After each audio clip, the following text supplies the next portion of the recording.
pada malam hari ini. Pada kamu Nadib, silakan.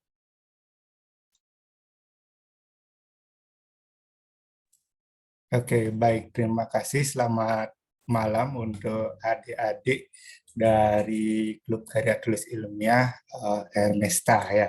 Eh, Sebelumnya, terima kasih atas kesempatan yang diberikan pada saya dipercaya untuk mendampingi adik-adik selama 6 bulan berarti ya sesuai dengan silabus yang saya terima, menemani adik-adik dalam hal belajar menulis karya tulis hingga nanti akhirnya kalian bisa menghasilkan suatu output berupa karya ilmiah atau karya tulis ilmiah. Nah, bisa dibantu untuk share screen ya. Iya, Kak. Oke, siap. Ya, sembari disiapkan PPT-nya, sebelumnya saya ingin memperkenalkan diri secara singkat saja. Bisa langsung di slide kedua.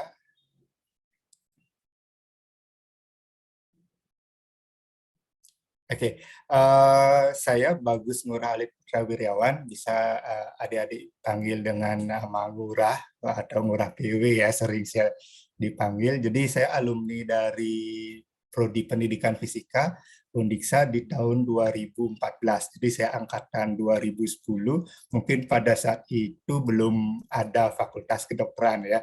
Jadi masih ada isu-isu akan dibentuk atau dibuat fakultas kedokteran pada zaman saya sekolah atau berkuliah di Undiksa waktu itu. Nah, kalau misalkan di apa namanya ya, background dari pendidikan fisika ini sebenarnya tidak menjadi batas untuk saya melakukan riset dan menulis karya ilmiah karena sejatinya yang saat ini dibutuhkan di dunia riset maupun secara umum di dunia itu adalah adanya multilinearitas. Jadi adanya multidisiplin dalam suatu riset.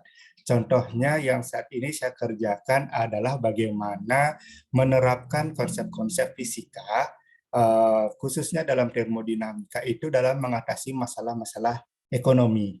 Jadi salah satu dari penerapan multidisiplin.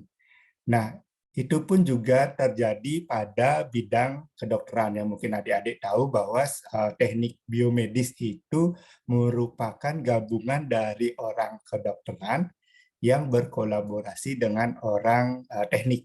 Nah, jadi muncullah teknik biomedis, termasuk dengan yang sejatinya saya juga akan tempuh di program magister nanti adalah bagaimana orang-orang fisika itu membantu para dokter dalam hal radiologi dan radioterapi yang kita sebut sebagai fisikawan medis. Nah, sebenarnya multidisiplin itulah yang sejatinya saat ini diharapkan. Nah, berbicara dari hal tersebut, mungkin kita slide berikutnya langsung. Jadi perkenalan singkat aja ya, karena kita akan bertemu selama 6 bulan, jadi pasti akan lebih gini ya, lebih akrab lagi. Nah, mungkin adik-adik di sini yang tergabung dalam klub ini ada beberapa pertanyaan. Yang pertama, mengapa adik-adik harus menulis? Padahal kita itu tidak berada di zaman prasejarah ya. Kita sudah beralih ke zaman yang sudah modern seperti ini. Kalau dulu orang tidak mengenal tulis dan menulis itu katanya masih dalam zaman prasejarah. Tapi ketika saat ini kita sudah modern ya, bukan lagi zaman sejarah tapi sudah modern. Nah, saya ingin mencari tahu terlebih dahulu jawaban dari adik-adik mengapa harus menulis, dan pertanyaan yang kedua itu adalah bisa di klik slide-nya, apa namanya, next. Nah, dan mengapa harus melalui Hermesta? Mungkin adik-adik ada yang ingin menyampaikan pendapatnya. Siapa, silakan dulu. Mungkin untuk teman-teman yang ingin menjawab, bisa langsung present dan menjawab.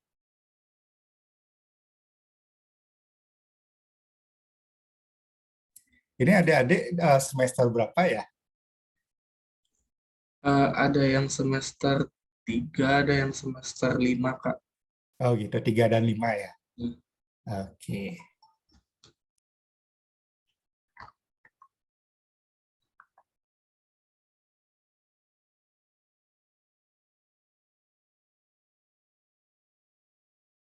Oke, ada yang mau menyampaikan pendapat, nanti ada bonus.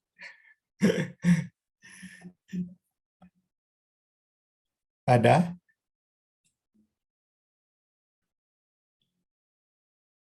Ayo, bagaimana ini? Ayo, anak-anak FK biasanya semangat-semangat nih.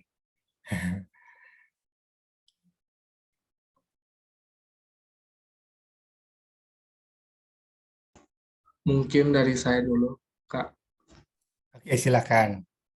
Kalau menurut saya, mengapa kita harus menulis itu kan ada beberapa orang yang mungkin eh, banyak ide yang terpikirkan di kepalanya gitu kan, Kak. Dan salah satu cara untuk menyalurkan idenya itu mungkin dengan menulis seperti itu mungkin, Kak. Oke, kalau pertanyaan yang kedua,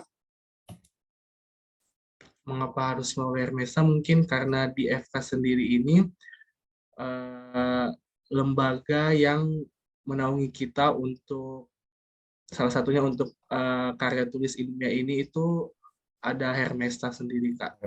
oke. Bagaimana? Ya, terima kasih Gracio ya. Ya, Kalau yang lain, bagaimana? Saya ingin dengar pendapatnya. Kita di sini berberapa nih? Bertujuh, termasuk saya. Ayo, ada yang ingin menyampaikan pendapatnya? Silakan. Ya, ya ada yang sudah raise hand. logo saya Ah, bisa langsung online. ya, Baik,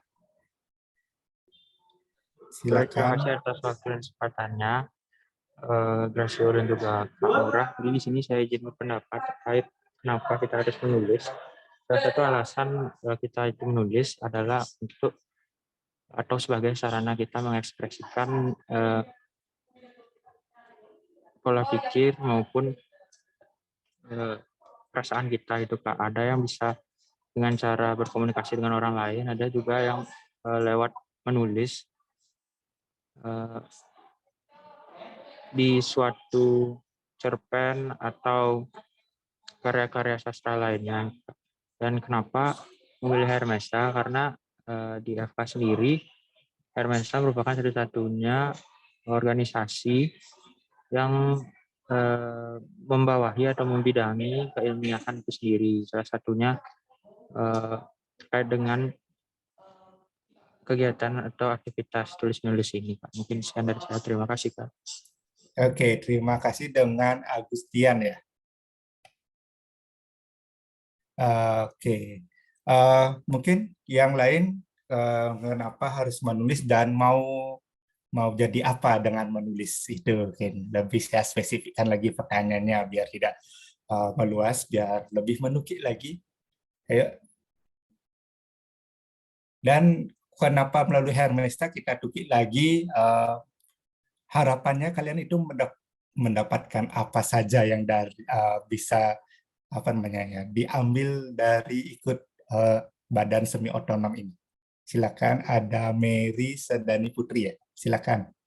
Terima kasih, Kak. Jadi mengapa menulis mungkin jawabannya bersama Kak Gracia dan Kak Roza, karena mungkin banyak hal-hal yang kita ingin bicarakan tuh tidak sampai di mana lebih sampai atau lebih kita nyaman tuh dengan menulis. Dan itu juga kenapa menulis kan karena kita di perkuliahan juga tidak jauh-jauh dari yang namanya menulis. Misalnya seperti kita membuat makalah atau artikel ilmiah dan sebagainya. Terus juga kenapa di Hermesta kan sudah kita ketahui bersama bahwa di Hermesta itu merupakan organisasi yang menaungi atau memfasilitasi kita dengan seperti contohnya seperti saat ini yaitu klub. Terus juga selain itu mengapa Hermesta karena mungkin banyak pengalaman atau mungkin kita bisa saling sharing dengan menggunakan tingkat dan sebagainya terkait menulis di Hermesta. Mungkin sekian yang bisa saya sampaikan. Terima kasih. Baik, terima kasih Mary. Kemudian ada Krisna. Baik, terima kasih Beli atas kesempatannya. terkait pertanyaannya mengapa menulis, itu karena udah disampaikan sih sama teman-teman yang tadi Bli, karena kita sendiri tentu menemukan berbagai macam permasalahan setiap harinya, dan kemungkinan kita punya ide-ide gitu yang bisa kita gunakan untuk memecahkan masalah tersebut. Kalau semisal kita tidak menulis, dari mana langkah awal kita bisa mengimplementasikan ide-ide kita untuk memecahkan masalah tersebut. Nah, selain itu kita sebagai mahasiswa juga nggak terlepas dari menulis, sama seperti kata Mary, ada penugasan mungkin dari perkuliahan, dan tentu saja di akhir kita pastinya akan menulis juga semuanya dengan skripsi atau juga dengan KTI ya bagi yang D3 seperti itu. Dan kenapa memilih Hermesta? Karena disinilah wadahnya sebagai kelompok ilmiah yang mewadahi terkait materi-materi cara menulis yang baik dan benar, terutama saat ini di KTI atau karya tulis ilmiah ini sendiri seperti itu. Dan di sini juga selain kita belajar keilmiahan, menulis seperti itu, kita juga banyak mendapatkan informasi-informasi lomba dan juga terkait organisasi seperti itu. Kita juga belajar bersosialisasi bersama teman-teman yang lain. Mungkin sekian dari saya, terima kasih. Baik, terima kasih Dek Krisna. Kemudian yang lain ada yang ingin mengutarakan harapannya untuk adik-adik sendiri ikut kegiatan Hermesta selain yang disampaikan Dek Krisna tadi?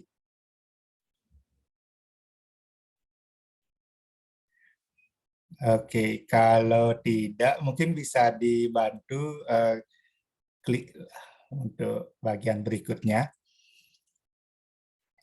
Oke, kalau misalkan kita ada pertanyaan mengapa menulis dan mengapa harus menulis dan apa yang ingin didapatkan dari menulis, sebenarnya kita bisa menarik beberapa benang merahnya, di mana silakan diklik. Nah, umumnya adik-adik itu pasti akan menjawab adalah belajar dan mencari pengalaman, hingga nantinya memiliki prestasi dalam hal menulis yang mampu memperkaya kurikulum vitae. Nah, mengapa saya bisa menarik benangnya seperti ini? Karena yang pertama pasti adik-adik ingin belajar. Nah, setelah belajar, sudah tahu nih, kemudian adik-adik mencari pengalaman. Nah, cari pengalamannya, misalkan ikut kompetisi, kemudian ikut seminar, ikut kegiatan-kegiatan pameran ilmiah. Setelah itu, adik-adik akan diberikan penghargaan. Nah, penghargaannya ini kita sebut sebagai prestasi. Baik itu penghargaan dalam kompetisinya, penghargaan sebagai publikasinya, jadi karya-karya adik itu akan dipublikasikan di dalam proceeding ataupun dalam jurnal, kemudian atau mungkin didaftarkan dalam hak cipta atau hak paten. Nah, hal-hal tersebut bisa memperkaya kurikulum vitae, karena kurikulum vitae itu adalah hal yang menjadi dokumen untuk mengenal bagaimana karakter adik-adik sendiri atau masing-masing, baik itu di dalam pendidikan, kemudian dalam hal nanti mencari kerja, atau mungkin setelah adik-adik selesai pendidikan dokter, ingin melanjutkan ke spesialis yang menggunakan beasiswa, contohnya menggunakan beasiswa yang disediakan oleh LPDP, maka kurikulum vitae ini akan sangat penting ketika diperkaya oleh prestasi dan publikasi. Kemudian bisa dibantu klik berikutnya. Jadi mengapa harus melalui Hermesta? Jadi sebenarnya Hermesta ini kan badan semi otonom yang khusus untuk karya tulis ya, benar ya. Jadi sebenarnya kalau di tingkat universitas mungkin ada UKM Pekim, kalau nggak salah saat ini ya. Jadi kalau dulu cikal bakalnya itu ada di Pokja Penalaran Fakultas MIPA. Jadi fungsi dari Pokja Penalaran Fakultas MIPA itu juga sama seperti adik-adik yang tergabung di klub ini. Jadi bagaimana mengembangkan diri dalam hal tulis-menulis, kemudian kegiatan keilmiahan, dan berorganisasi. Sehingga harapannya dengan adik-adik mengikuti klub ilmiah, lingkungan adik-adik itu akan mempengaruhi pembentukan karakter adik-adik sendiri. Dalam hal ketika kalian sudah pada lingkungan yang tepat, maka adik-adik akan tumbuh menjadi seseorang yang tepat juga. Jadi kayak gitu. Jadi gampang adik-adik mendapatkan teman untuk bertukar pikiran, berdiskusi, kemudian membangun jejaring dan lain sebagainya. Sehingga tepat sekali adik-adik ikut bergabung dalam klub ini. Silakan di next slide.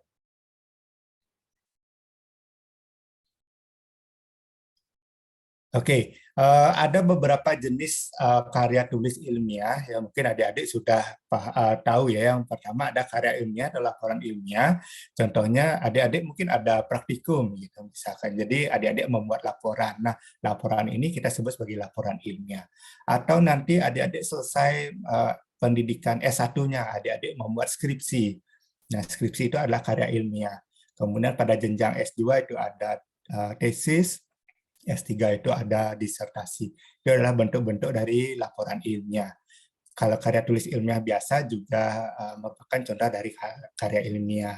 Kemudian adik-adik menuliskan di dalam artikel ilmiah. Nah, di dalam artikel ilmiah itu adik-adik dikumpulkan menjadi satu, itu disebut dengan jurnal ilmiah. Jadi contohnya yang Advanced in Medical Science ini merupakan contoh dari jurnal. Kemudian ada buku seperti yang digambar ya, Oxford Textbook of Medicine itu adalah contoh dari buku. Kemudian ada proceeding. Jadi kalau proceeding itu adalah artikel yang adik-adik seminarkan. Nah, setelah diseminarkan itu dibukukan. Nah, dibukukan itu disebut dengan proceeding. Jadi contohnya seperti itu, ada Second Manado Health Polytechnic International Conference. Jadi dari konferensi itu mereka bukukan apa yang diseminarkan di dalam kegiatan tersebut. Kemudian berikutnya bisa dibantu. Ya, ada tulisan populer, ini yang paling gampang. Yaitu misalkan adik-adik membuat artikel, membuat opini, itu yang dipublis di majalah, di koran, media online. Termasuk media online-nya mungkin adik-adik pernah mendengar istilah copywriter ya. Jadi yang menulis beberapa tulisan atau beberapa kalimat yang diposting tentang mengulas produk, ajakan, dan lain sebagainya di media sosial itu merupakan bagian dari kegiatan menulis sebenarnya. Nah, bagaimana sih sebenarnya tingkat kesulitan ya? Jadi dari yang gampang sampai yang sulit itu di dalam tulisan ilmiah itu ada bagian-bagiannya. Yang paling gampang itu ditulis adalah bisa dibantu dengan klik berikutnya. Oke. Yang paling gampang itu adalah tulisan populer yang dimuat di majalah atau koran. Setelah itu proceeding. Karena apa? Jadi proceeding itu atau kegiatan seminar itu adalah melaporkan progres riset. Jadi risetnya belum selesai, tapi sudah menemukan progres. Itu diseminarkan, didiskusikan, nanti diberi masukan itu di dalam seminar. Nah, hasilnya itu diproceedingkan. Jadi tingkat kesusahan yang paling rendah nomor 2 itu adalah di proceeding. Kemudian setelah itu ada bagian dari buku. Jadi kalau misalkan buku sebenarnya kan dia terdiri dari beberapa bab. Jadi biasanya ada penulis buku itu merupakan gabungan dari beberapa orang. Sehingga setiap babnya itu mereka buat tersendiri. Nah, ini adalah tingkat kesusahan yang poin ketiga. Setelah itu artikel yang diterbitkan di jurnal ilmiah ini yang paling susah di nomor 2-nya, karena artikel ilmiah ini harus memiliki tingkat plagiarismenya itu di ambang maksimal 19% kalau dicek dalam Turnitin. Jadi untuk memparafrasekan hasil risetnya ini dalam artikel itu yang menurut saya adalah yang tingkat susah nomor 2-nya. Nah, yang paling susahnya itu adalah buku. Karena untuk membuat satu buku oleh seorang penulis itu harus melalui beberapa tinjauan pustaka, kemudian riset, dan itu pun memerlukan waktu yang cukup panjang. Makanya buku itu merupakan jenis tulisan karya ilmiah dengan tingkat kesusahan yang tertinggi. Oke, next. Nah, Karya tulis ilmiah itu saya bagi menjadi dua biar gampang ya. Yang pertama adalah gagasan. Nah, di gagasannya ini karya tulis ilmiah yang tidak memerlukan kegiatan-kegiatan yang terlalu berat. Karena gagasan ini bisa dibentuk dalam beberapa bagian seperti gagasan tertulis. Mungkin pernah mendengar program kreativitas mahasiswa gagasan tertulis ya, PKMGT kalau nggak salah masih ada saat ini. Itu merupakan karya tulis ilmiah yang hanya menggunakan gagasan. Kemudian ada esai, baik itu esainya ilmiah maupun esai yang populer, itu tergantung dari bobot, fakta, dan pendapat dalam tulisannya. Kalau ilmiah biasanya di atas 60%, kalau yang esai biasa biasanya di atas 60% itu adalah opini dari penulis. Kalau yang bagian ketiga, opini atau artikel ini lebih banyak bobot ditulisnya itu di koran atau majalah. Kemudian kalau karya tulis ilmiah merupakan hasil riset, itu juga kita bisa bagi menjadi dua, yaitu menjadi naskah atau laporan. Jadi naskah karya tulis ilmiah yang terdiri dari beberapa bab, ada yang menggunakan sistem 5 bab, kemudian laporannya ini seperti yang saya sebutkan tadi, ada skripsi, tesis, disertasi itu masuk dalam hasil riset. Kemudian kalau hasil risetnya dalam bentuk artikel ilmiah, kita ada beberapa bagian. Nah, yang pertama adalah artikel riset. Jadi kita sudah melakukan riset, baik itu eksperimen, kemudian dia banyak menggunakan penelitian sosial, kemudian ada menggunakan expository, dan lain sebagainya, itu masuk dalam artikel riset. Kemudian kalau misalkan gagasannya itu dibuat dalam bentuk artikel, kita sebut sebagai artikel gagasan. Kemudian, nah yang sering dibuat oleh anak-anak Fakultas Kedokteran itu dua bagian ini. Yang pertama itu naratif literatur review. Mungkin kalau biasanya ada kompetisinya kalau nggak salah. Saya sering membaca ada kompetisi literatur review, itu lebih lengkapnya disebut naratif literatur review. Kemudian ada sistematik literatur review. Jadi adik-adik tidak hanya menulis karya ilmiah yang menggunakan sistem bab, tapi adik-adik yang terutama di bidang kedokteran itu lebih banyak membahasnya itu adalah literatur review dan sistematik literatur review. Karena apa?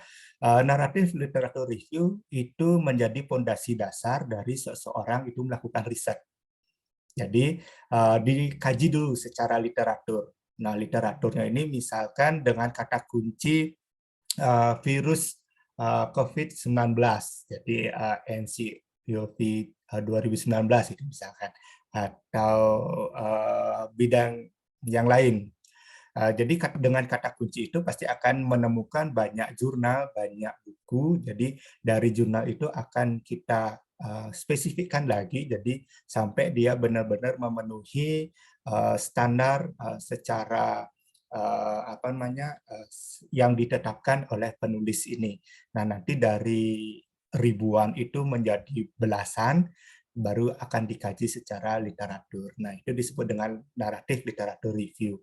Tapi kalau misalkan dari banyak riset ini, adik-adik menggunakan data kuantitatif, itu namanya systematic literature review. Jadi ada hitungannya. Sehingga adik-adik itu melakukan riset, tapi dari riset yang sudah dilaksanakan oleh orang, yang sudah dipublikasikan dalam bentuk jurnal.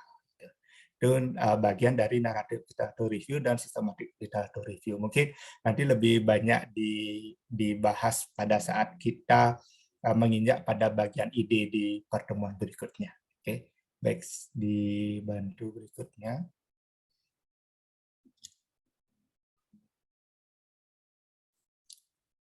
Nah, apa itu riset? Jadi riset itu jadi ada dua suku kata ya, re dan ses. Jadi mengulang. Jadi re mengulang, ses seperti mencari. Jadi dia mencari secara berulang. Mengapa harus berulang? Jadi mengulang ini artinya dia memvalidasi dan mencari sesuatu yang baru. Nah, jadi harus memenuhi sistematika investigasi yang disebut sebagai riset. Jadi dia mencari hubungan, kemudian mencari sebab akibat, dan lain sebagainya. Dan harus memenuhi kaidah-kaidah yang ditetapkan. Tapi ada beberapa yang tidak kita bisa sebut sebagai riset. Jadi yang pertama adalah tidak memenuhi dari sistematis riset. Kemudian juga ada poin hanya mengumpulkan literatur. Kalau mengumpulkan literatur, dia masuknya dalam membuat landasan teori ya, tapi belum masuk sebagai naratif literatur review. Dia hanya mengumpulkan yang simple. Itu kita tidak sebut sebagai riset. Kemudian tidak ada yang baru. Jadi kebaruan itu atau originalitas itu adalah sesuatu yang penting. Termasuk nanti adik-adik ketika menulis skripsi itu pasti harus dicari apa kebaruannya, apa novelty-nya, dan lain sebagainya. Itu yang harus dipenuhi dalam riset atau penelitian. Oke, silakan next.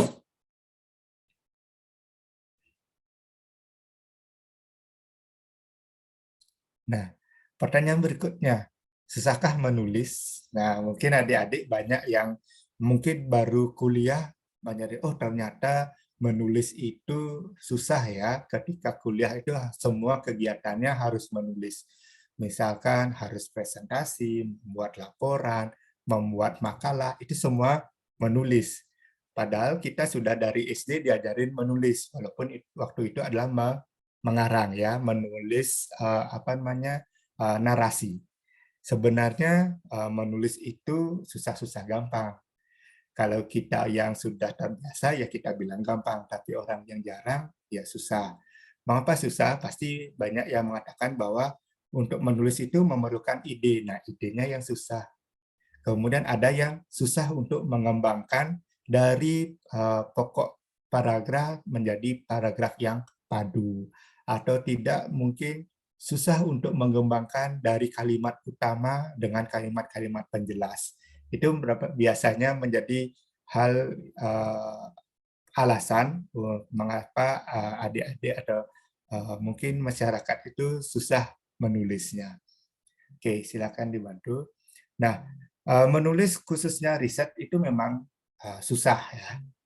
Tapi sebenarnya perlu latihan. Nah, jadi dengan berlatih sama seperti atlet ya. Jadi atlet olimpiade itu dia kerja keras untuk berlatih. Menulis juga sama. Jadi kalau adik-adik nanti takut pada saat skripsinya susah, belajarlah dari sekarang, dari semester. Padahal sebenarnya adik-adik sudah menyadari di dalam mata kuliah mungkin ada yang mata kuliah metodologi penelitian, ada kuliah seminar penelitian, kemudian ada skripsi. Itu sebenarnya tahapan-tahapan yang membantu adik-adik dalam hal menyukseskan tugas akhirnya atau skripsinya. Sudah dibantu dalam susunan kurikulum.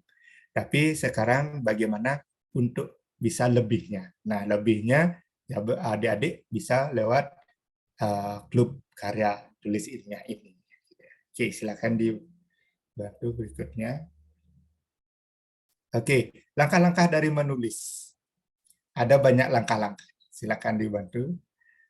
Oke, harus memiliki sebuah ide.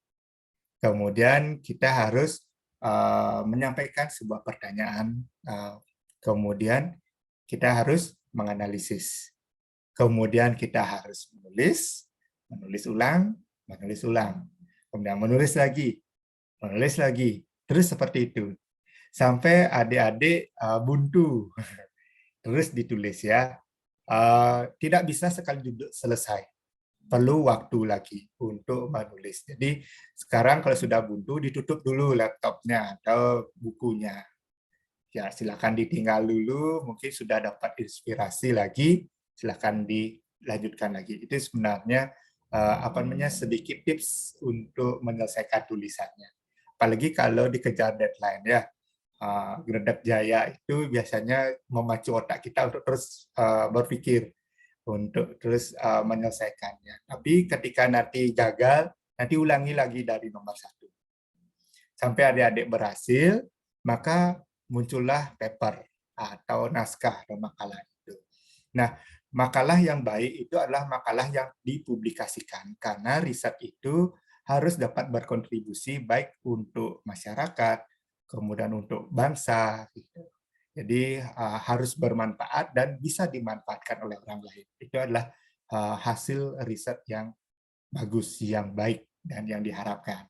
Nah, setelah itu submitlah dalam jurnal. Jadi publikasikan naskah-naskahnya tersebut dalam suatu jurnal, kemudian kembangkan lagi, lakukan riset lagi, kemudian hingga nanti adik-adik bisa diseminasi atau seminarkan hasil risetnya. Riset itu penuh dedikasi, ya, dedikasi baik untuk diri sendiri, untuk orang lain, dan untuk bangsa kita sendiri. Karena bangsa kita kalau dibilang dari acuan publikasi terbanyak, kita masih kalah dengan Singapura dan Malaysia. Tapi kita masih unggul dari negara-negara lain yang ada di Asia Tenggara.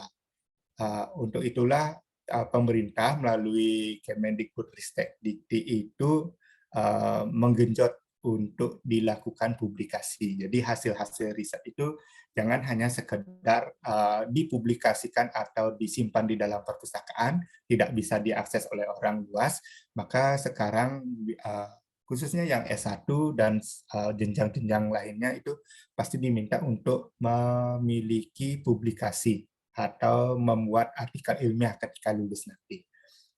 Nah, itu harapan dari pemerintah sehingga kontribusi dari hasil-hasil riset itu dapat dimanfaatkan oleh masyarakat. Oke, silakan lanjut.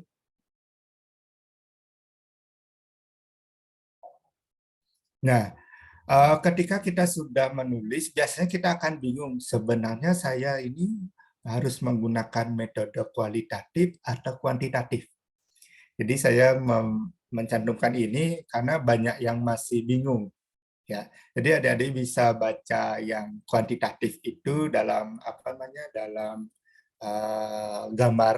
Jadi yang mana disebut dengan metode kuantitatif, yang mana metode kualitatif.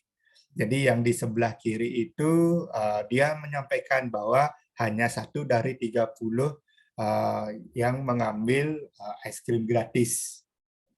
Tapi kalau yang di sebelah kanan, yang kualitatif itu, dia bertanya apa yang dia rasa ketika dia melihat es krim yang gratis. Dia sangat excited, tapi sedikit takut. Nah, hal-hal tersebut ada beda. Yang pertama itu dia menyatakan dalam bentuk kuantitas, ada angka yang disebutkan. Tapi di dalam kualitatif itu abstrak dia bentuknya. Nah, jadi metode kuantitatif sama kualitatif itu letak sederhananya seperti itu ya. Jadi kalau adik-adik melibatkan angka, maka adik-adik akan menggunakan metode kuantitatif. Kalau adik-adik menggunakan hal-hal yang abstrak, jadi dalam bentuk deskripsi itu maka adik-adik menggunakan sistemnya kualitatif. Oke. Berikutnya.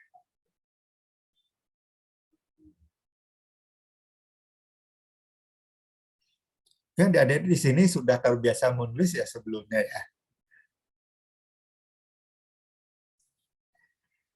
Oke, nanti ya di saat diskusi kita lebih banyak ya. Jadi kalau saya melihat silabus yang ditawarkan dari adik-adik itu mencari referensi ya, mencari referensi untuk mendapatkan ide. Nah, sebenarnya kalau pengalaman saya sendiri untuk mencari referensi, saya lebih banyak mencari melalui buku, kemudian artikel ilmiah, kemudian ada laporan ilmiah, ada infografis. Jadi kalau infografis itu lebih banyak sekarang dipublikasikan melalui media sosial, khususnya di Instagram ya. Lebih banyak sesuatu itu disampaikan melalui infografis. Atau yang paling gampang saat ini kita temukan adalah di setiap desa itu ada biasanya infografis yang dipasang di perempatan atau pertigaan, yang jalan-jalan di desa ya, yang menyampaikan laporan penggunaan dana desa. Nah, itu adalah contoh infografis ya. Jadi saat ini sudah banyak sekali penggunaan infografis. Kemudian saya juga mencari melalui jurnal ilmiah dan ada yang menggunakan video. Nah, videonya nih seperti apa? Pasti itu menjadi pertanyaan. Nah, sebenarnya video-video yang ada di YouTube itu banyak yang memuat konten sains dan ilmiah ya, seperti yang dimiliki oleh BRIN. Jadi melalui akuisisi pengetahuan lokal yang dimiliki oleh BRIN, mereka akan membuat publikasi melalui video hasil-hasil riset, kemudian pengetahuan-pengetahuan lokal yang mengandung unsur sains. Jadi diperkenalkan melalui video. Mungkin bisa di next slide. Mungkin adik-adik pernah tanpa sengaja melihat di YouTube atau enggak mencari sendiri ada namanya Kok Bisa. Ya, saya pernah bertemu dengan founder Kok Bisa itu bulan lalu di Lombok. Jadi Kok Bisanya ini ternyata dia membuat konten YouTube yang berbasiskan sains, misalkan seperti yang ada di slide ya. Dia membuat video kenapa di kepala kita sering terngiang lagu. Kemudian ada dia membuat konten kenapa air laut rasanya asin. Ada juga saya pernah menonton kenapa warna langit itu biru. Nah, konten-konten yang sederhana ini mereka kerjakan dengan cara riset sederhana. Jadi mereka akan mencari jurnal-jurnal ilmiah dan buku-buku yang konsep, teori, ataupun pendapat-pendapat para ahli itu dapat dipertanggungjawabkan. Jadi itulah yang menjadi dasar mereka membuat kontennya. Nah, konten-konten ini banyak sekali bisa menginspirasi kita dalam hal riset. Oke, next.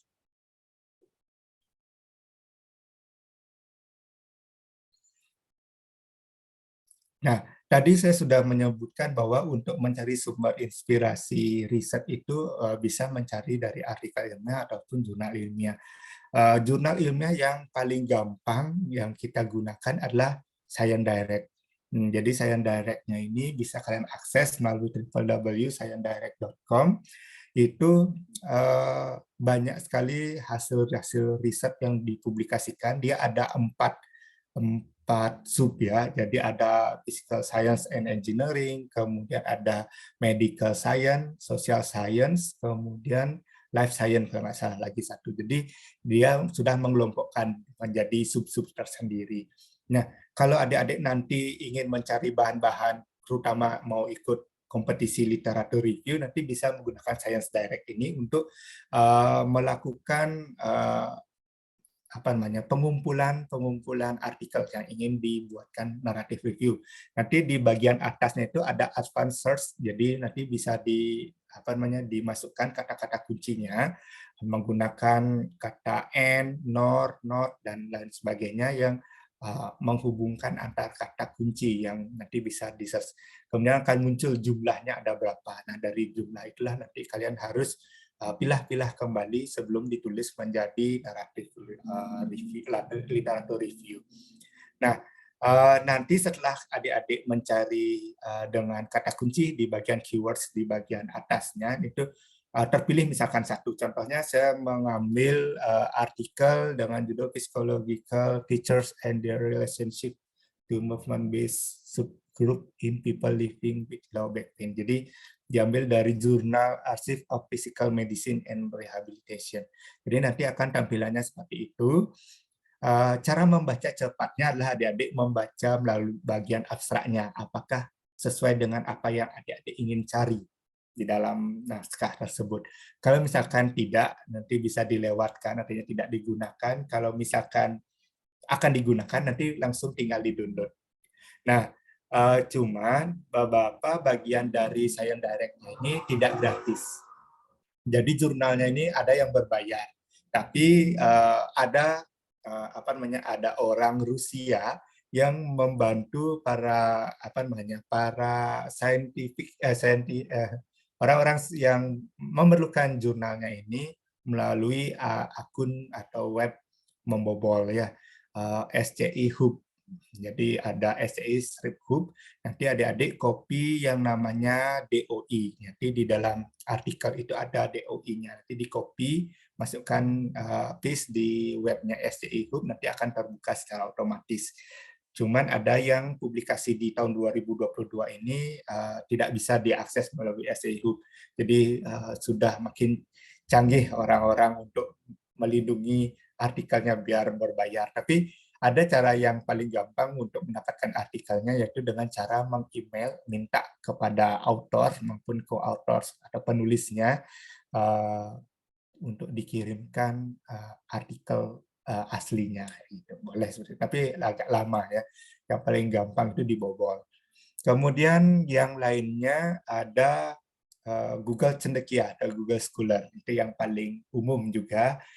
Cuma dia masih nyampur antara yang benar-benar bisa di-download full dalam bentuk PDF, ada yang kita harus klik sendiri downloadnya, ada yang memang sama sekali tidak bisa dilihat isinya kayak gitu. Mungkin bisa di next slide dulu. Nah, di Google Scholar-nya ini bisa jadi ada yang kalau di dalam negeri itu adalah naskah-naskah skripsi atau karya tulis yang disimpan di dalam perpustakaan digital setiap kampus itu dia bisa publikasikan di sini. Jadi di Google Cendekia, misalkan kita masukkan kata kuncinya virus. Jadi nanti ada muncul beberapa artikel ya. Nanti ketika dibuka, contohnya yang nomor 3 ya. Misalnya saya klik sembarang, nanti akan munculnya seperti di gambar yang kecil itu ya. Nah, nanti kalau adik-adik ingin mendownload artikelnya, nanti tinggal klik bagian download yang kotak warna kuning di pojok kanan atas itu. Jadi di Google Cendekia juga sama seperti Science Direct, sudah membantu kita untuk mengumpulkan berbagai artikel yang tersedia di internet ya. Jadi menyesuaikan dengan kata kunci yang kita kumpulkan. Oke, jadi untuk Google Scholar bisa menggunakan web di Google, ketik aja Google Scholar atau enggak Google Cendekia atau bahasa Indonesia. Oke, next.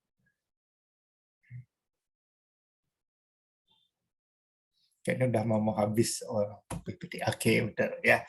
Kita lebih banyak berdiskusi karena kalau dari materinya sudah terbagi-bagi untuk sesi bulan berikutnya ya. Jadi untuk saat ini materinya cukup segitu. Kita lanjutkan di bagian diskusi. Saya harapkan melalui diskusi ini kita banyak sharing ya, bagaimana pengalaman adik-adik dan kesulitan-kesulitan dalam menulis dan lain sebagainya bisa disampaikan di diskusi ini. Untuk itu, waktu saya kembalikan dulu kepada Grace. Silakan. Ya, baik. Terima kasih banyak, Kak, untuk materinya pada malam hari ini. Jadi, selanjutnya mungkin kita bisa masuk ke sesi diskusi. Bagi teman-teman yang ingin bertanya, bisa langsung present, mungkin. Sebelumnya mungkin dari saya duluan, Kak. Oke, silakan. Baik. Jadi gini, Kak, saya tertarik untuk bertanya mengenai karya tulis ilmiah ini. Tadi kan sebelumnya udah dijelasin, itu kalau misalnya kan kita research dulu ya, Kak. Nah, baik. Apakah misalnya di karya tulis ilmiah ini kita diperbolehkan untuk semisalkan melanjutkan topik atau penelitian sebelumnya dari mungkin dari orang yang udah pernah melakukan penelitian tersebut sebelumnya mungkin, Kak, dan untuk tata cara untuk melanjutkan penelitian tersebut mungkin bisa dijelasin, Kak. Oke. Pertanyaannya menarik sekali karena hal itulah yang sering saya lakukan sebenarnya. Jadi kalau kita misalkan punya suatu topik, kemudian ternyata topik itu sudah ada yang meneliti. Sebenarnya kan kalau riset itu pasti semua sudah ada yang meneliti, cuma kita sekarang ingin mencari kebaruannya.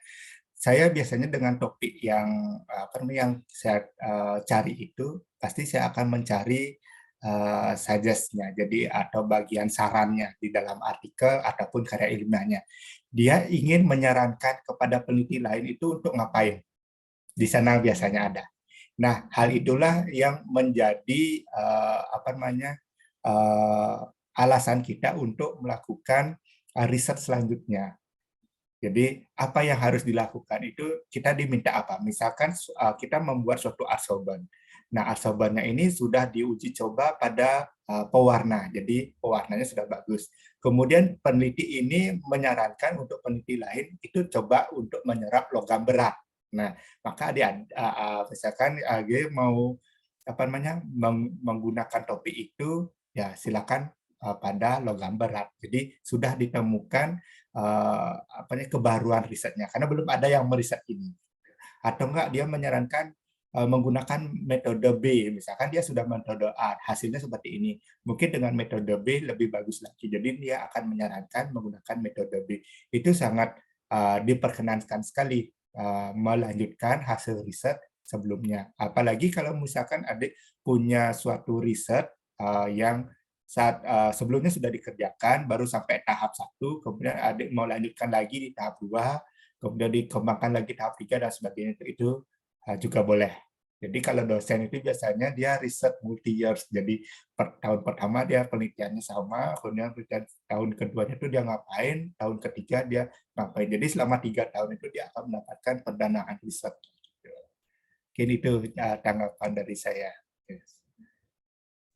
Oke. Terima kasih Kak untuk jawabannya. Mungkin ada teman-teman yang lain yang punya pertanyaan, bisa langsung raise hand dan nanti bisa langsung ditanyakan.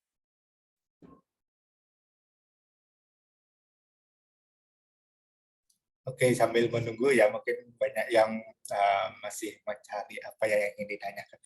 Kalau adik-adik dari FK atau yang mungkin tergabung dari klub ini, ada yang lolos pendanaan PKM nggak di tahun ini ya?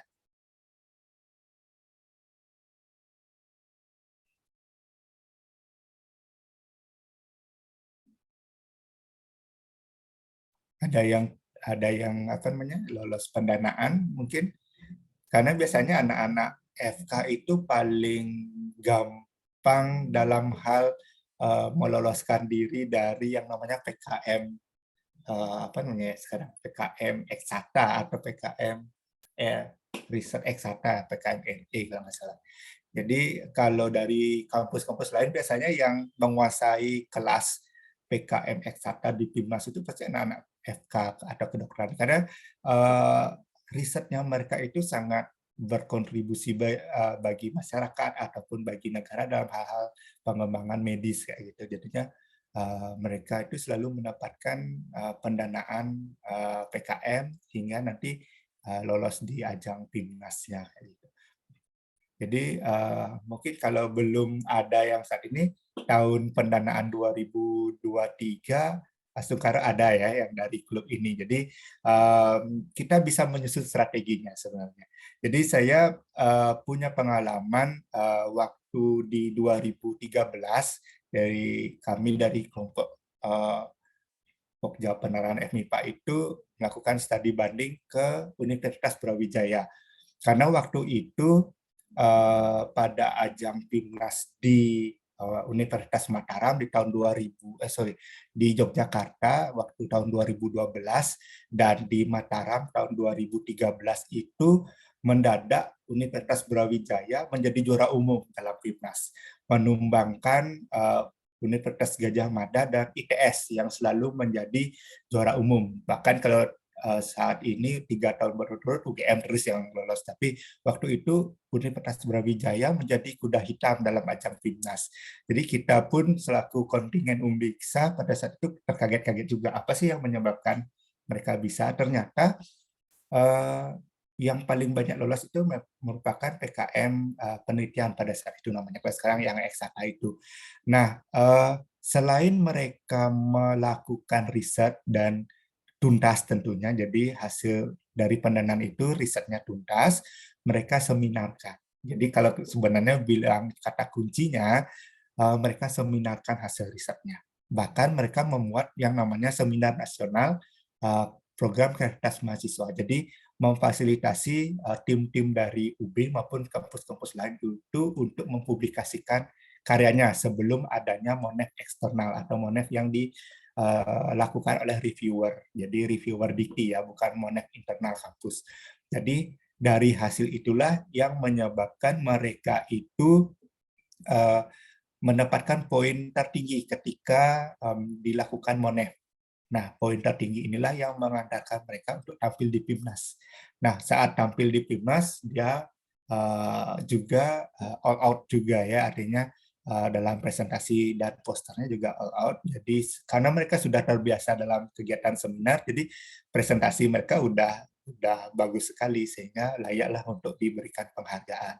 Nah, itu pun yang sebenarnya sudah dikerjakan mungkin di tahun 2015 ya, ketika Timnas itu di Kendari Universitas Halu Oleo. Ketika itu Undiksa masuk peringkat 5 besar, mendapatkan 3 emas, 1 perak di ajang Timnas. Padahal itu hanya meloloskan 4 tim.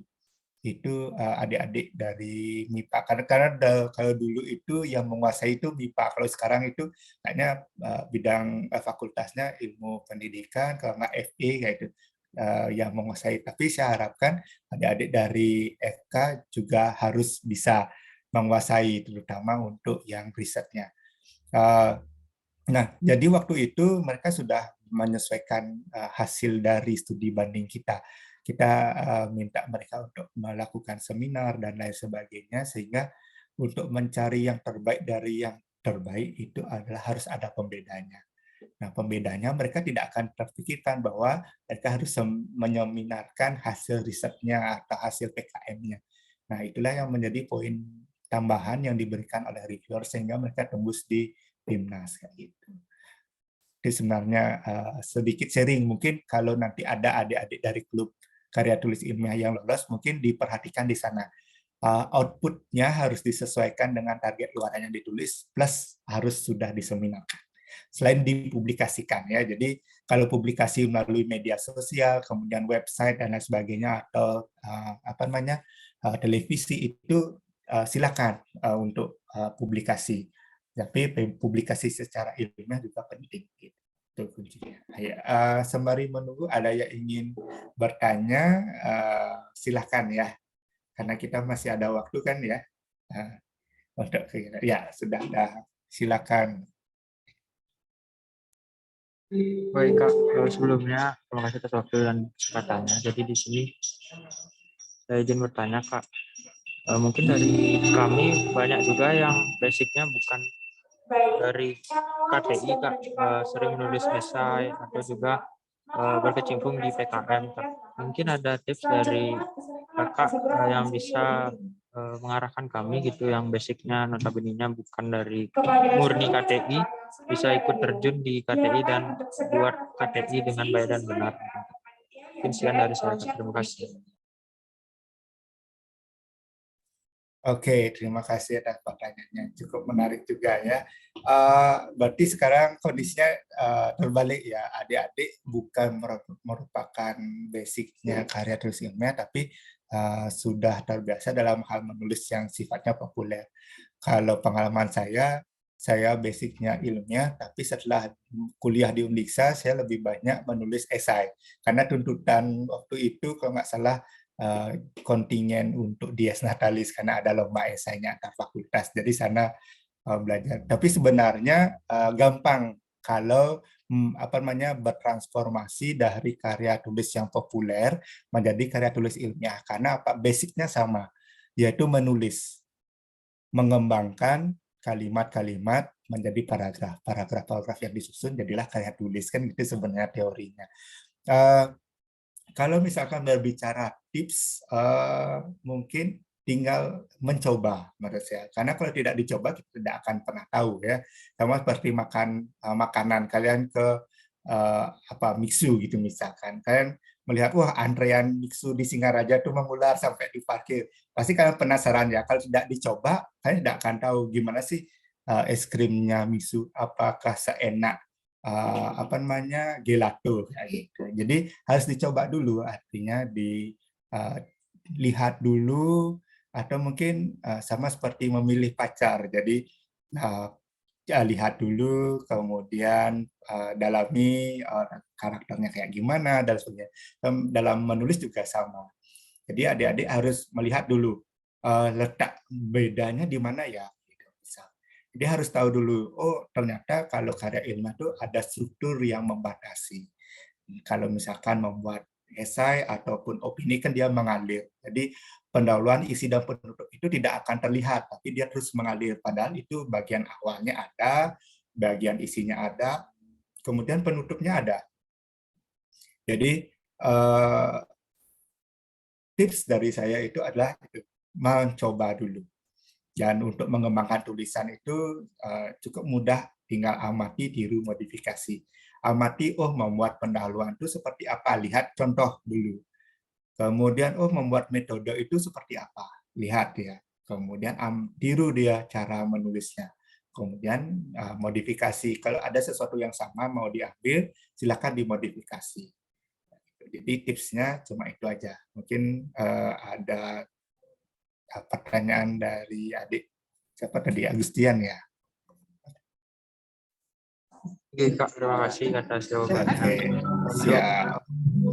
Jawabannya tadi sudah bisa diterima Kak, tapi saya izin bertanya kembali Kak. Kita Kak mention terkait dengan ATM tadi, amati, tiru, dan modifikasi. Mungkin sepengalaman saya agak susah sih Kak untuk modifikasi gitu. Mungkin dari Kakak ada saran gimana caranya kita memodifikasi contoh yang kita ambil tersebut biar tidak kena plagiarisme gitu Kak. Mungkin sekian dari saya. Baik, terima kasih. Tunggu sebentar ya, saya akan carikan contoh dari yang terdetek plagiat.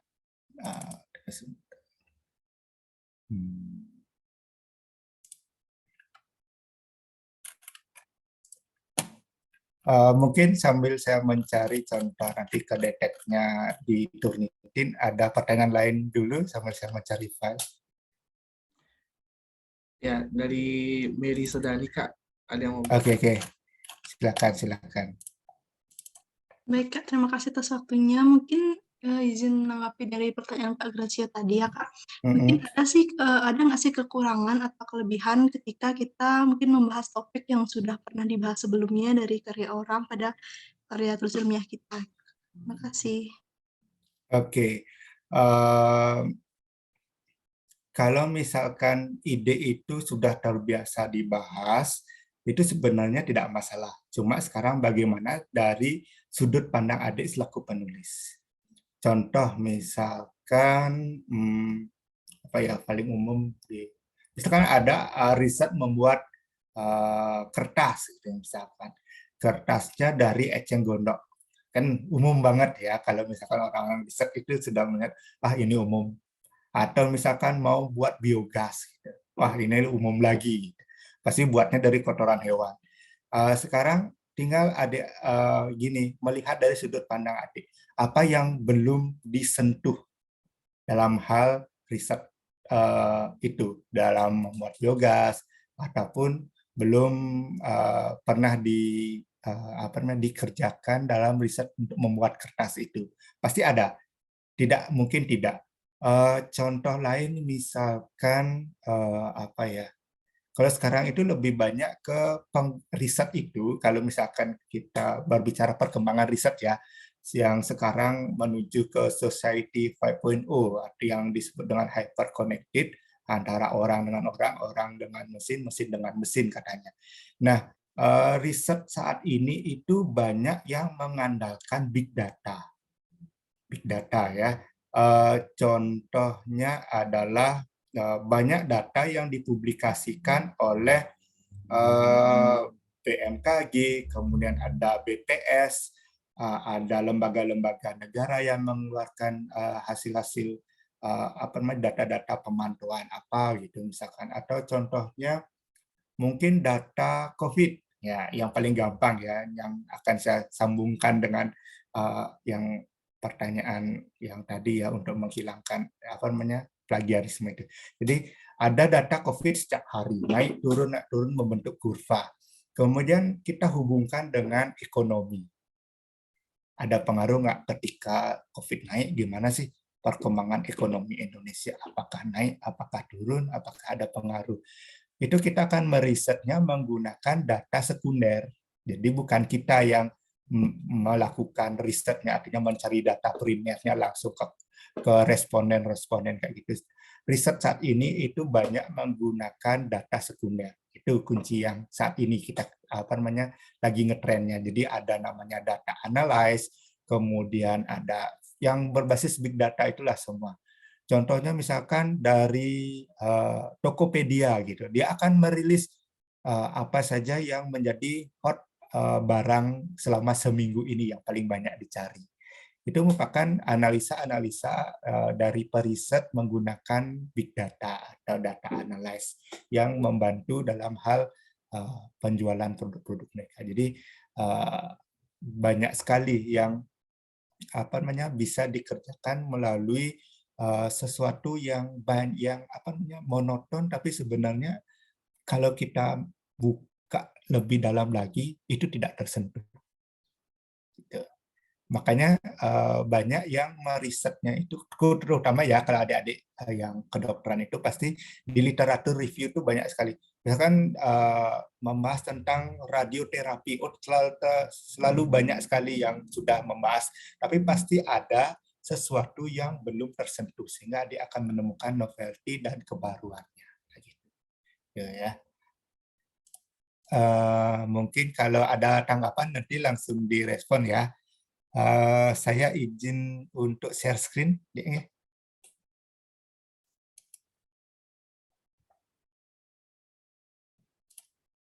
Saya share screen sedikit menanggapi dari pertanyaan dari siapa tadi ya, Agustian ya.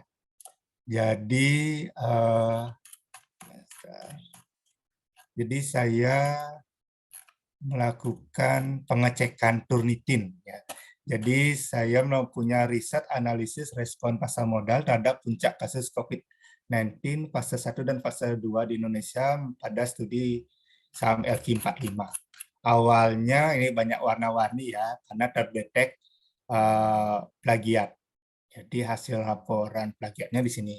Awalnya adalah 43% similarity-nya, artinya kesamaan itu totalnya 43%. Banyak katanya terdetek sampai ada 73 sumber yang saya gunakan dalam tulisan.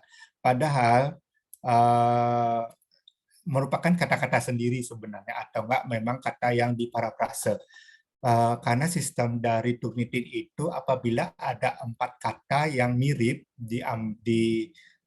publis pada artikel atau sumber-sumber referensi lainnya, itu akan dideteksi sebagai plagiat. Nah, bagaimana cara saya untuk menghilangkan? Jadi diparafrase lagi ya. Misalkan di sini bagian awalnya ini di sini sudah tercantum bahwa ini teridentifikasi pada artikel nomor 15 di rekap tadi. Jadi ada kalimat ini, dari pasien menunjukkan adanya infeksi coronavirus jenis beta coronavirus tipe baru yang diberi nama ini novel coronavirus NCF. Jadi saya parafrase bagian itu ya. Nah ini. Dari berwarna jadi tidak berwarna. Nah, jadi kalau tadi yang ini ya, yang berdasarkan hasil penelitian. Ya, berdasarkan hasil penelitian, isolat dari pasien menunjukkan adanya infeksi coronavirus, saya ganti menjadi berdasarkan hasil penelitian terhadap isolat dari pasien ditemukan. Jadi ada beberapa kata yang dihilangkan atau diotak-atik lagi ya, sehingga tidak sama. Jadi dengan penamaan 2009. Kalau di sini tadi yang diberi nama, ya, maknanya sama ya, diberi nama dengan penamaan. Jadinya untuk ATM itu khususnya untuk menghindari plagiarisme itu kan di parafrase namanya. Nah, parafrasenya itu gampang sebenarnya. Kalau misalkan sumbernya itu kalimatnya aktif, adik-adik sekarang ubah jadikan dia kalimat pasif, jadi tidak akan terdeteksi. Contoh lain, misalkan di sini. Dampak ekonomi akibat COVID-19 yang dirasakan oleh pemimpin negara di dunia lebih rumit dibandingkan krisis ekonomi global pada tahun 2018. Kita lihat hasil parafrasenya. Nah, tadi di sini ada kata lebih rumit dibandingkan. Ya, saya di sini ganti oleh penuturnya diprediksi lebih parah. Kalau tadi lebih rumit kan. Jadi sekarang ganti dengan lebih parah dibandingkan krisis ekonomi global sebelumnya. Nah, di sini ya dibandingkan krisis ekonomi global pada tahun 2018. Jadi Ya, kalau sudah kata krisis ekonomi global sebelumnya, berarti dia mengacu pada di tahun 2008. Beda kalau misalkan di 2008 itu tidak ada krisis, berarti yang krisis yang dirujuk itu adalah tahun 1998. Jadi hilang dia, tidak ada lagi terdeteksi kayak gitu. Jadi di parafrase dia. Kemudian kalau misalkan dia menggunakan statistik, karena di sini saya menggunakan statistik, lebih banyak terdeteksi ya. Contohnya ketika saya melakukan kesimpulannya.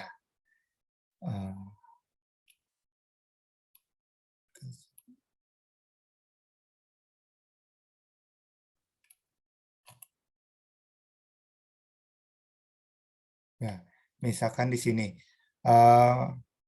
dapat disimpulkan bahwa terdapat perbedaan yang signifikan. Nah, sebenarnya kalau dalam buku teori statistik, pasti kalau misalkan ada jawaban uji hipotesis, pasti kesimpulannya gitu, terdapat perbedaan yang signifikan.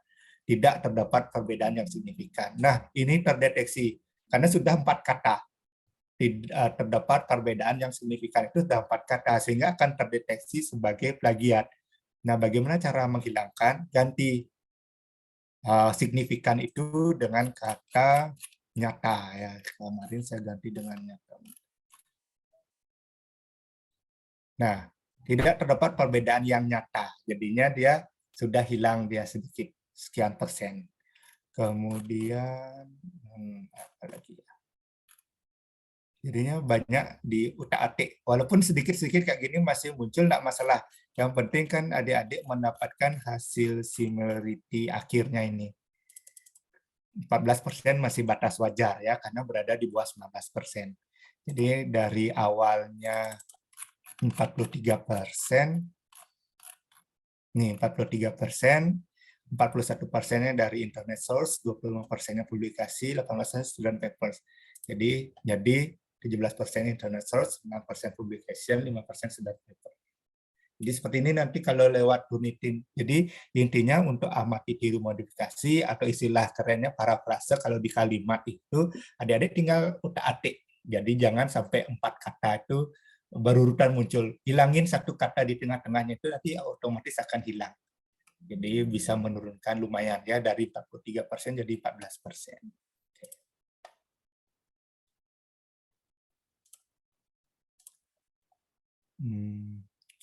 Mungkin itu menyambung jawaban dari pertanyaan Agustian tadi ya. Terima kasih Kak, jawabannya sangat membantu banget. Terima kasih Kak. Oke, terima kasih. Oke Kak, mungkin kita buka satu pertanyaan lagi Kak, mungkin ya. Oke, Dari silakan. ya, Gracia. Silakan. Baik, terima kasih atas waktunya Kak. Selamat malam. Jadi terkait materi yang Kakak paparkan tadi, jadi dia izin nanya. Jadi kira-kira berapa ya jumlah sampel maksimal atau minimal yang dianjurkan saat mengambil data penelitian saat kita ingin menulis karya tulis ilmiah, Kak? Mungkin sekian dari saya. Terima kasih. Oke, ini sampel penelitiannya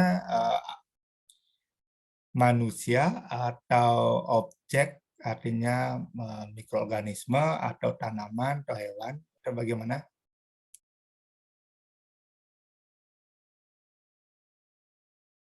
Kalau mau ngambil manusia, berapa Kak?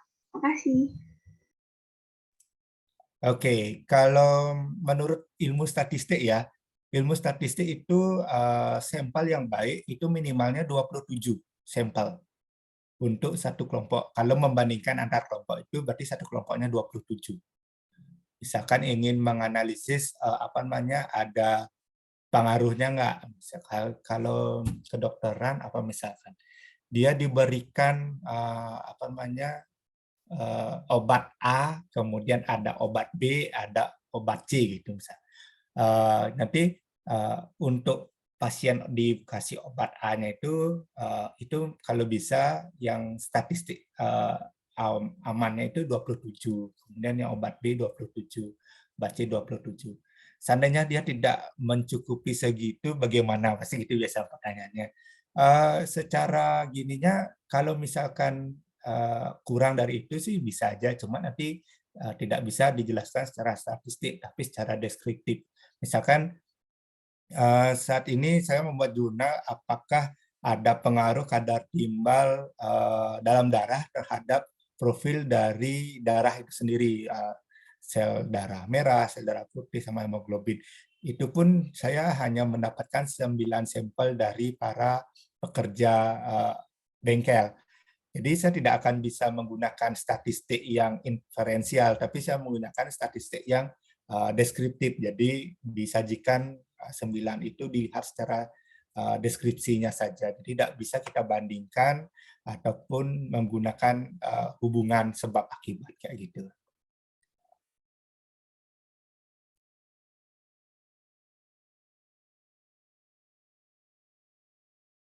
Mungkin ada tanggapan? Baik, Kak. Terima kasih atas jawabannya. Oke, terima kasih. Oke, baik. Mungkin itu tadi pertanyaan terakhir, Kak, sekaligus menutup sesi diskusi kita pada pertemuan perdana hari ini. Mungkin dari Kang Ngurah sendiri, untuk pertemuan selanjutnya ini apakah ada penugasan mungkin, Kak, yang bisa diberikan nanti? Oke, untuk penugasan karena kita sudah mengenal sebenarnya karya tulis ilmiah itu sendiri ya, dan pada saat pertemuan berikutnya kita akan menulis bagian pendahuluan dan landasan teorinya. Jadi saya harapkan adik-adik itu sudah memikirkan ide apa yang ingin dikembangkan menjadi karya tulis ilmiah. Baik itu karya tulis ilmiahnya yang riset ataupun yang narrative literature review itu boleh. Ya, yang penting adik-adik sudah memiliki ide agar bisa kita kembangkan dalam hal pengembangan di pendahuluan sama landasan teori. Mungkin itu yang tugas yang bisa saya sampaikan kepada adik-adik. Tidak terlalu sulit, tapi harus memiliki pertimbangan mengapa memilih ide tersebut. Syukur-syukur nanti dari ide adik-adik ini kita bisa kembangkan untuk mungkin adik-adik ada dalam rangka ikut kompetisi atau apa, mungkin bisa itu yang dipakai. Jadi ada bahan yang kita bisa pelajari bersama atau bisa maksimalkan nanti dalam kegiatan di klub karya tulis ilmiah ini. Baik, Kak. Jadi izin mengonfirmasi untuk tugasnya ini hanya berupa ide atau sudah berupa judul dan draftnya mungkin, Kak? Oke. Ide. Ide boleh, kalau judul juga boleh, kan sama aja. Nanti dari ide kan kelihatan nanti akan dibawa kemana, pasti itu akan menjadi pertanyaannya ya. Jadi ide boleh, atau topik, ya ide atau topik, atau judul itu boleh. Satu lagi, Kak, untuk subtemanya ini apakah bebas atau ada ketentuan khusus? Mungkin bebas ya, biar gampang adik-adik mengembangkan nanti, ataupun mungkin yang tadi kan dibilang ada semester 3, ada semester 5. Jadi kalau misalkan mau ide ini dijadikan bahan skripsi gitu misalkan, itu juga boleh ya, nanti biar kita siapkan sejak awal biar lebih cepat nanti dalam proses penyusunan skripsinya. Baik, Kak. Oke, Kak, mungkin terima kasih banyak, Kak, untuk waktunya sudah diluangkan untuk jadi pemateri kita pada malam hari ini. Mungkin untuk penugasan nanti bakal saya reminder ulang di grup nanti ya, Kak. Nanti saya bisa minta konfirmasi dari Kakak lagi nanti melalui PC. Jadi selanjutnya sebelum kita mengakhiri pertemuan kita pada malam hari ini, mungkin kita tutup dengan doa dulu ya, Kak, dan dilanjutkan dengan dokumentasi. Untuk itu berdoa dimulai.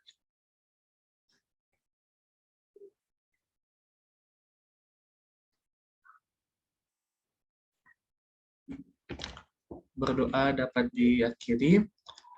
Mungkin untuk teman-teman yang lain bisa on cam dulu, kita dokumentasi untuk pertemuan perdana kita pada malam hari ini. Di sini saya izin untuk memandu dokumentasi. Saya hitung mundur 3, 2, 1.